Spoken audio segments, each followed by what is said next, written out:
विकासखंड तरबगंज के ब्लॉक संसाधन केंद्र पर आयोजित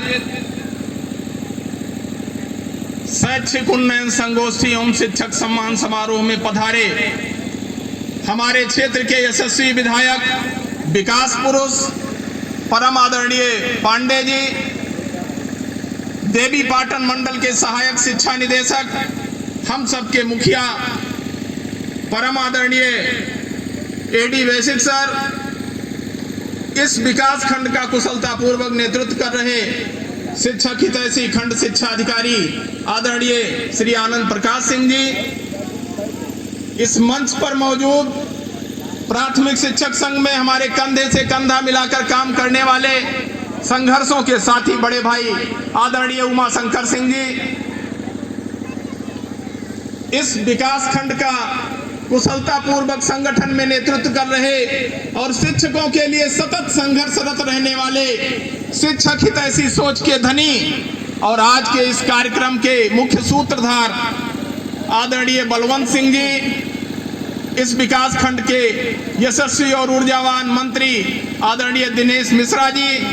वरिष्ठ उपाध्यक्ष डॉक्टर ध्रुव नारायण पांडे जी, उनकी कार्य समिति के सभी सम्मानित पदाधिकारीगण, जूनियर हाई स्कूल शिक्षक संघ के ब्लॉक अध्यक्ष आदरणीय हरिवंश पांडे जी, मंत्री भाई भगवान प्रसाद पांडे जी, विकासखंड वजीरगंज के सम्मानित अध्यक्ष मंत्री कार्यकारी अध्यक्ष, विकासखंड बेलसर के समस्त सम्मानित पदाधिकारीगण, इस विकासखंड के सम्मानित ARP गण, सेवानिवृत्त हो रहे हमारे संरक्षक, समस्त गुरुजन वृंद जिनके संरक्षण में हमने इस विभाग में शुरुआत की है, यहाँ पर माननीय विधायक जी के साथ पधारे हुए हमारे बड़े भाई जिला पंचायत क्षेत्र तरबगंज द्वितीय के लोकप्रिय प्रत्याशी आदरणीय रामधोक मिश्रा जी, मंच पर मौजूद बड़े भाई राकेश तिवारी जी, मंच का कुशल संचालन कर रहे अंतर्राष्ट्रीय कवि प्रख्यात संचालक बड़े भाई शिवपूजन शुक्ला जी, उपस्थित पत्रकार साथी तथा यहाँ पर इस उत्तर प्रदेश के कोने कोने से आकर विकासखंड तरबगंज को गौरवान्वित कर रहे हमारे धीर वीर गंभीर नौजवान साथियों, मित्रों, भाइयों, बहनों, आप सभी का इस संगोष्ठी में, इस सम्मान समारोह में हार्दिक स्वागत, अभिनंदन, वंदन करता हूं। मित्रों, आज सम्मान का दिन है। जब से ये कार्यक्रम बना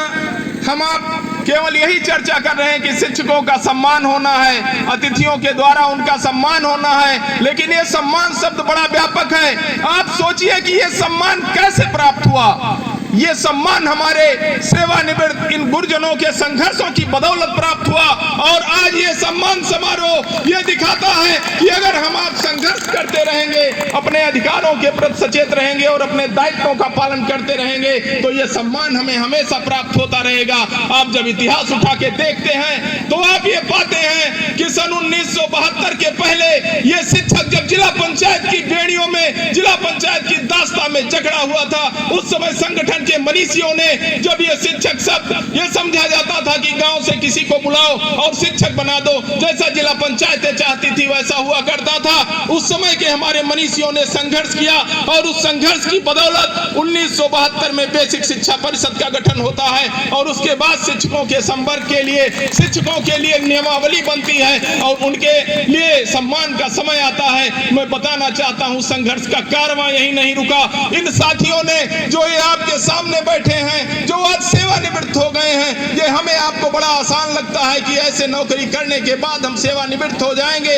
लेकिन जरा इतिहास के पन्नों में झांकिए तो ये ऐसे सेवानिवृत्त नहीं हुए हैं। इन्होंने अपने इस जीवन को इस विभाग में खपाया है, इन्होंने हम लोगों के लिए संघर्ष किया है। ये आने वाली पीढ़ियां जो इतने डॉक्टर बैठे हैं, इतने इंजीनियर बैठे हैं, तमाम उच्च डिग्रीधारी यहाँ पे बैठे हैं, वो केवल ये आकर्षक वेतनमान इसकी देन है। अगर इस विभाग में आकर्षक वेतनमान न होता तो शायद हम कहीं दूसरी जगह अपनी नौकरी ढूंढ रहे होते। और ये आकर्षक वेतनमान इसकी देन है कि जब इनके साथियों ने उत्तर प्रदेश सरकार से संघर्ष किया था 1998 से लेकर 2001 तक, 3 साल तक लगातार वो संघर्षों का दौर चला था, जब पंचम वेतनमान के लिए यहां से लेकर केंद्र सरकार तक से लड़ाई हुई थी। और उस दरमियान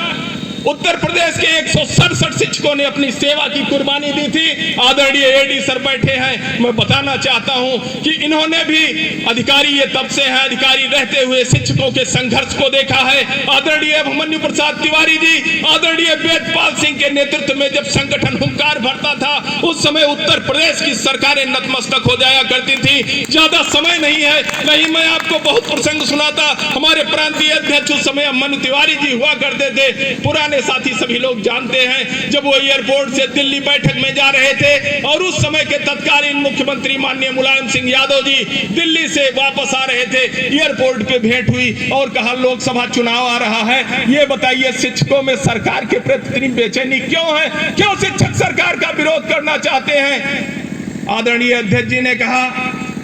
कि जब केंद्र सरकार ने हरी झंडी दे दी है और तमाम विभागों में आप 58 से 60 वर्ष सेवा कर दिए हो, तो शिक्षकों की 60 से 62 वर्ष सेवा क्यों नहीं कर रहे हो। उसी समय मुलायम सिंह यादव जी ने कहा कि शिक्षकों से कहिए कि कोई धरना प्रदर्शन और आंदोलन न करे, हम कल ही प्रेस वार्ता करके आपकी सेवानिवृत्ति आयु 62 वर्ष करने का काम करेंगे। और साथियों, 2004 में वो शासनादेश निर्गत हुआ जब हम लोगों की नौकरी दो वर्ष बढ़ गई। इसके साथ आज ये नौजवानों का जो सैलाब दिख रहा है, ये संगठन की बदौलत है। मैं आपको यह स्मरण दिलाना चाहता हूं कि 1821 में स्थापित ये संगठन आज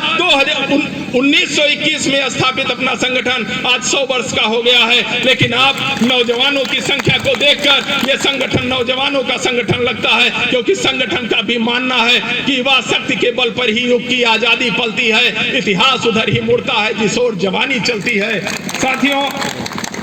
जब तत्कालीन सरकार ने शिक्षकों के पद को मृत संपर्क घोषित किया, आदरणीय एडी सर बैठे हैं, ये तमाम संघर्षों के गवाह रहे हैं। जब डाइंग कैडर घोषित किया, आप लोग पूछेंगे डाइंग कैडर क्या होता है। मैं आपको बता दूं, डाइंग कैडर वो होता है कि किसी संपर्क में भर्तियां बंद कर दी जाएंगी। जो भर्ती पहले से हैं वो रहेंगे, सेवानिवृत्त हो जाएंगे, लेकिन डाइंग कैडर के चलते भर्ती बंद कर दी जाएगी। और उस समय के मुख्यमंत्री जी ने ये फैसला ले लिया, शासनादेश कर दिया और कहा ये शिक्षा सीधे सीधे पंचायतों के अधीन कर देंगे। उस समय बड़ा संक्रमण काल अपने विभाग के लिए चल रहा था। जो 1972 से संघर्ष करके उपलब्धियां हमारे पूर्वजों ने अर्जित की थी, वो उपलब्धियां सब खतरे में पड़ी हुई थी। उस समय संगठन के पुरोधाओं ने भारत के तत्कालीन यशस्वी प्रधानमंत्री आदरणीय अटल बिहारी वाजपेयी जी से मिलकर कहा कि आपकी ही सरकार उत्तर प्रदेश में है और वहां के मुख्यमंत्री आदरणीय कल्याण सिंह जी शिक्षकों के संपर्क को डाइंग कैडर घोषित कर दिए हैं और आने वाले समय में शिक्षक भर्ती नहीं होगा। शिक्षकों को पंचायतों के अधीन कर रहे हैं, जिला पंचायतों